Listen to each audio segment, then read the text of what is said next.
राधा राधा राधा राधा राधा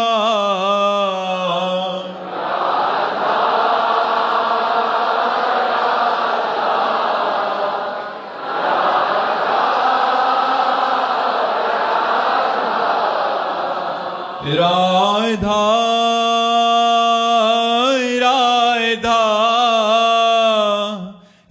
राधा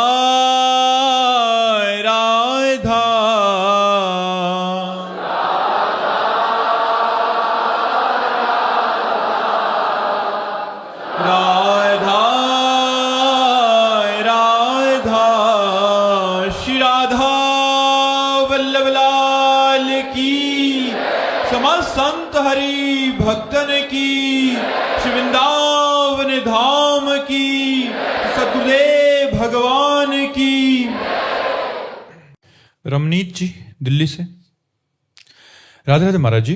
महाराज जी, अगर हम कोई भी पाठ बिना उसके अर्थ समझे करते हैं तो क्या उसका भी फल मिलता है? हाँ, मिलता है, क्योंकि आप बिना अर्थ पढ़े कर रहे हैं, लेकिन उसका जो अर्थ है वो भगवान तो जान रहे ना। तो हम उस पद को गायन करते हैं, उस स्तोत्र को गायन करते हैं, उस ग्रंथ को गायन करते हैं, तो उस ग्रंथ के रचयिता, उस ग्रंथ को प्रकट करने वाले और स्वयं भगवान ये प्रसन्न हो जाते हैं। जैसे हम रामायण गा रहे हैं तो रामायण के रचयिता महर्षि जी या गोस्वामी तुलसीदास जी, और उसको प्रकट करने वाले याज्ञवल्क्य, भरद्वाज आदि ऋषि, काकभूषुंड गरुण जी आदि महात्मा, और जिनकी है वो साक्षात भगवान श्री राम, वो कृपा करते हैं। तो हमारी समझ में आ रही या नहीं आ रही, लेकिन यदि हम रामायण का पाठ कर रहे, भागवत का पाठ कर रहे, गीता जी का पाठ कर रहे, तो उससे हमारा निश्चित कल्याण होने लगेगा, मंगल होने लगेगा, समझ में भी आने लगेगा, सब ठीक हो जाएगा। आप करते रहिए। राकेश पाठक जी इंदौर से। राधे राधे महाराज जी। गुरुदेव, जीवन में जब द्वंद्व की स्थिति उत्पन्न होती है, जहां मन कहता है कि परिस्थिति भगवान की इच्छा के फलस्वरूप आई है और बुद्धि उसमें तर्क ढूंढकर उसके समाधान करने की प्रेरणा करती है, जिसमें भले ही परिचितों से मदद लेनी पड़े, लेकिन अगर किसी की सहायता ली जाए तो वो शरणागति पर कलंक है। गुरुदेव, ऐसे द्वंद्वात्मक स्थिति में क्या किया जाए? भगवान के पक्ष में रहो। परिस्थिति निवारण के लिए भगवान के ही पक्ष में रहो। अगर कोई व्यक्ति आकर आपका सहयोग कर देता बिना मांगे, तो भगवान की ही प्रेरणा से किया, हमें उसे स्वीकार कर लेना चाहिए। लेकिन हमें प्रयास विशेष नहीं करना चाहिए, तो विपत्ति अपने आप नष्ट हो जाएगी। देख लेना, आप भगवान के भरोसे केवल हो जाओ। भरोसे में बड़ी सामर्थ्य है, पर हम लोग भरोसा न करके तत्काल किसी व्यक्ति, वस्तु, स्थान का आश्रय ले लेते हैं, जिसके परिणाम स्वरूप हमारी भक्ति गौड़ हो जाती है और मुख्य संसार हो जाता है। यदि हम मुख्य भगवान को रखें, गौड़ संसार को रखें, तो हमारी भक्ति का आगे प्रकाश हो जाएगा, हमारा हृदय भगवत भाव से भर जाएगा, हमारे अंदर की वासनाएं नष्ट हो जाएंगी। राधे राधे महाराज जी। बंटी कुमार जी। महाराज जी, कर्ता और भोक्ता भाव जो इस शरीर के अंदर अहम होता है, वे कैसे खत्म होगा महाराज जी? आराधना से, सदगुरुदेव की आराधना से, भगवान की आराधना से। जैसे जैसे पाप नष्ट होते जाएंगे, अज्ञान नष्ट होता जाएगा, वैसे वैसे आपका देहाभिमान गलित होता जाएगा, आपका कर्ता भोक्ता भाव गलित होता जाएगा। पर इसके लिए साधना की जरूरत है। किसी बड़े महापुरुष की शरण लेकर उनके अनुसार जो साधना पद्धति बताई जाए उसे चलो और दीर्घ काल तक साधना करो। तो साधना करते करते जब बुद्धि पवित्र हो जाती है, मन पवित्र हो जाता है तो ये व्यर्थ का देहाभिमान नष्ट हो जाता है, व्यर्थ का कर्ता भोक्ता भाव नष्ट हो जाता है, तभी वो मोक्ष पदवी को प्राप्त होता है या प्रेम पदवी को। प्रेम या मोक्ष प्राप्त हुए बिना देहाभिमान गलित नहीं होता है। तो देह भाव को नष्ट करने के लिए सद्गुरुदेव की शरण, शास्त्रों का स्वाध्याय, कर्मों का भगवान को समर्पण। सुबह से लेकर शयन तक जो भी कर्म करें वो भगवान को समर्पित कर दे, कृष्णार्पणमस्तु। जो भी कर्म करें वो शास्त्र सम्मत करें, धर्मयुक्त। जो भी खाएं वो भगवान को समर्पित करके पाएं, प्रसाद रूप। तो आप देखेंगे आपका देहाभिमान गलित हो रहा है। धीरे धीरे धीरे धीरे ऐसा अनुभव होने लगेगा कि सब भगवान करवा रहे हैं, मेरे द्वारा जो कुछ भी हो रहा है वो श्री भगवान करा रहे हैं, मैं कहीं भी करता नहीं हूँ। जो बुलवाना चाहते हैं वो बुलवा रहे हैं, जो दिखवाना चाहते हैं वो दिखा रहे हैं, जो कराना चाहते हो करवा रहे हैं। बस अब मैं कहीं नहीं, मेरे प्रभु के द्वारा सब कुछ हो रहा है, ऐसा उसे अनुभव होने लगेगा। मिहिर जी दिल्ली से। राधे राधे महाराज जी। महाराज जी, दास चाहता है कि सारी इच्छाओं का नाश होकर एकमात्र श्री जी को प्राप्त करने की इच्छा रह जाए। अगर नाम जप नहीं होगा तो सब साधन शून्य है, परंतु मन कहता है थोड़ा नाम जप कर लो, बाकी दान पुण्य कर लो। मन महाराज जी नए नए साधन ढूंढता रहता है। देखो, दान पुण्य से काम बनने वाला नहीं है। जैसे पाप कर्म लोहे की जंजीर तो पुण्य कर्म सोने की जंजीर, पर बंधन का कार्य तो दोनों से हो रहा है ना। दान करने की भावना को सेवा में लाओ। जैसे किसी को आपने 100 रुपये दिए तो आपको सोचना है त्वदीयम वस्तु गोविंदम तुभ्यमेव समर्पये। हे भगवान, आपने मुझे जो 100 रुपये दिए थे वो मैं आपको प्रदान करता हूँ। भगवत स्वरूप उसे मानकर दे दिया तो वो भगवान की प्राप्ति का हेतु होगा, वो दान नहीं कहलाएगा, वो सेवा कहलाएगी। सेवा से भगवत प्राप्ति होती है, दान से उसका फल प्राप्त होता है। तो नाम जप अधिक करो और जो भी करो परोपकार करो, सेवा करो।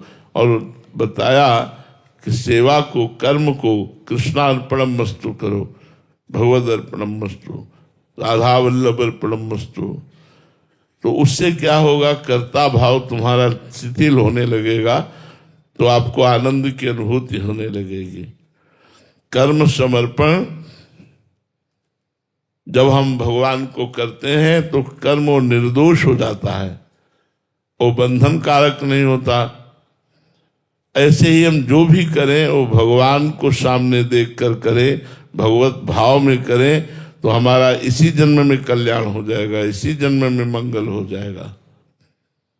बाबूराव शिवराम महाराष्ट्र से। राधे राधे महाराज जी। महाराज जी, सत्य मार्गियों के जीवन में कठोर परिस्थितियां क्यों आती हैं? क्योंकि आखिरी जन्म होता है। बहुत जन्मों का प्रारब्ध भोग सब इकट्ठा हो जाता है और उनको भोग करके भगवान को प्राप्त होते हैं। अब उनका नया जन्म नहीं होना, इसलिए प्रायः बड़े बड़े संतों को, धर्मात्माओं को, बड़े महापुरुषों को बहुत कष्ट झेलना पड़ा।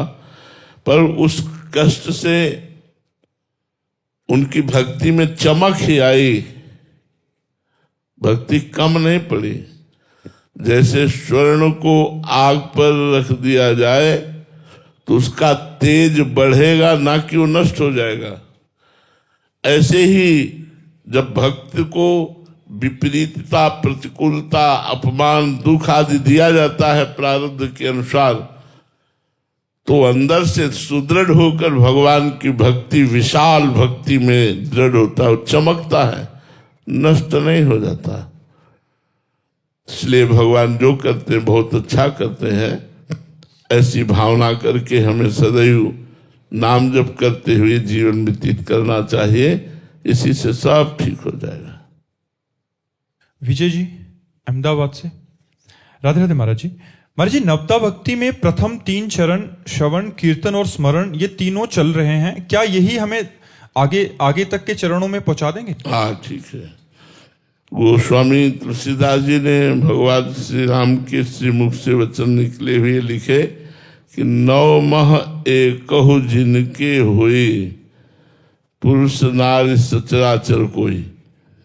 चाहे वो पुरुष हो, स्त्री हो, नपुंसक हो, कोई भी हो, यदि 9 भक्ति में से एक भी भक्ति आ गई तो उसको भगवत प्राप्ति हो जाएगी। एक भी भक्ति, जैसे रत्नावती जी के हृदय में एक भक्ति आई श्रवण की, भगवान की कथा सुनने की, महाभागवत हो गई। जैसे धुंधकारी को एक ही भक्ति ने भगवत प्राप्ति करा दी, वो केवल श्रीमद् भागवत की कथा सुनी और भगवान को प्राप्त हो गए। जैसे एक ही भक्ति मथुरा के ब्राह्मण की पत्नियों को श्रवण मात्र से भगवत प्राप्ति हो गई। तो श्रवण, कथन, सुमिरन, सेवन, अर्चन, बंदन, दासंतन, सख्य, आत्मसमर्पण, इनमें से अगर 3 आ गई है तो 9 अपने आप आ जाएंगी, चिंता ना करो। रुचि जी लखनऊ से, महाराज जी, भक्ति क्या है? पूजा करना, परोपकार करना, तीर्थ दान पुण्य करना? महाराज जी, आखिर कलयुग में भक्ति का स्वरूप क्या है? स्मरण,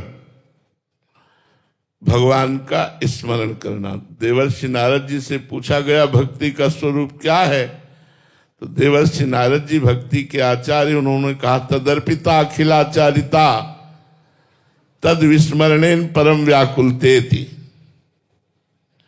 जितने भी कर्म किए जाएं वो भगवान के लिए किए जाएं, कृष्णार्पणमस्तु। और एक क्षण के लिए भी भगवान के सुमिरन का तार ना टूटे, इसी का नाम भक्ति है। अखंड स्मृति और सर्व कर्म समर्पण, इसका नाम भक्ति है। जितने भी कर्म हो उस भगवान को समर्पित कर दिए जाएं और हर समय उठते बैठते चलते फिरते भगवान नाम चल रहा है, इसी का नाम भक्ति है। अगरबत्ती लगा देना, थोड़ा सा आरती कर देना या थोड़े से ऐसे, वो तो धार्मिक कृत्य हैं, लेकिन भक्ति नहीं। भक्ति का पूर्ण स्वरूप है एक क्षण के लिए भी भगवान का विस्मरण ना होना, सतत भगवान के आश्रित रहना, आश्रित रहकर भगवान का चिंतन, मनन, कथन, श्रवण, ये सब, इसी का नाम भक्ति है। नितेश राजपूत जी आगरा से, राधे राधे महाराज जी। महाराज जी, मृत्यु को महोत्सव कैसे बनाया जाए? जब भगवान की प्राप्ति हो जाती है तब, जब भगवान की प्राप्ति हो जाती है तब ये बात होती है। मृत्यु महोत्सव होती नहीं तो मृत्यु भयावह है। सबको भय लगता है मृत्यु से, कौन ऐसा जो डरता ना हो, लेकिन वही नहीं डरता जिसे भगवान से मिलन हो गया है, भगवान की रूप माधुरी में आसक्त हो गया है, भगवान से प्रेम हो गया है। तो कब मरी हो, कब भेटी हो पूर्ण परमानंद, कब शरीर मेरा छूटे और परमानंद स्वरूप में भगवान को प्राप्त हूं, ऐसा उस भगत के हृदय में आनंद रहता है। इसलिए उसे मृत्यु भी महोत्सव दिखाई देती है, मृत्यु भी आनंददायक दिखाई देती है। जिसको भगवान से रति हो गई, भगवान के सुमिरन में मगन है, भगवान में आसक्ति हो गई। कुणाल चौधरी जी, राधे राधे महाराज जी। महाराज जी, आप कह रहे हैं कि आप दिल्ली यूनिवर्सिटी स्टूडेंट यूनियन के सचिव हैं। महाराज जी, आपके वचन आज लाखों लोग सुन रहे हैं और आपके वचन सुनकर हमने भी यूनिवर्सिटी में नशा मुक्ति करने का प्रयास कर रहे हैं, जिससे यूथ भजन मार्ग की ओर प्रेरित हो। महाराज जी, आपको बहुत सारे लोग सुनते हैं, हम जैसे युवाओं के लिए आपका कोई मार्गदर्शन? हाँ, हमारी तो मार्गदर्शन खास करके युवाओं के लिए ही है, क्योंकि जो वृद्ध हो गए हैं वो अपनी इंद्रियों की विवशतावश वो सुधरना भी चाहे तो बहुत कठिन है, और वो अंतिम पड़ाव की तरफ जा रहे हैं। तो हमारे भारत के भविष्य हैं युवा जन। अगर युवा भाई नशा करेंगे और व्यभिचार पराई स्त्री से करेंगे तो उनको चोरी और हिंसा जुआ और छल कपट ये घसीट लेगा। और जिसके जीवन में ये है वो कूड़ा जीवन है, वो किसी काम का जीवन नहीं है। इसलिए हम टीचरों से, माता पिता से और आप जैसे समाज सेवियों से यही प्रार्थना करेंगे कि हमारे नवीन बच्चों को, जवान भाइयों को नशा से बचाओ, व्यभिचार से बचाओ, गंदी आदतों से बचाओ। तो ये चोरी, हिंसा, व्यभिचार ये धीरे धीरे कम होते होते बंद हो जाए तो बात बन जाए। नए नए बच्चे हुक्का पीते हैं, ड्रग्स पीते हैं, शराब पीते हैं, व्यभिचार करते हैं, ये सब बहुत गंदी बातें हैं जिससे अध्यात्म के बिना अशांति, पापाचार बढ़ता चला जाएगा। इसमें कोई सुख नहीं है, केवल इंद्रियों को शिथिल कर देता है कोई भी नशा हो।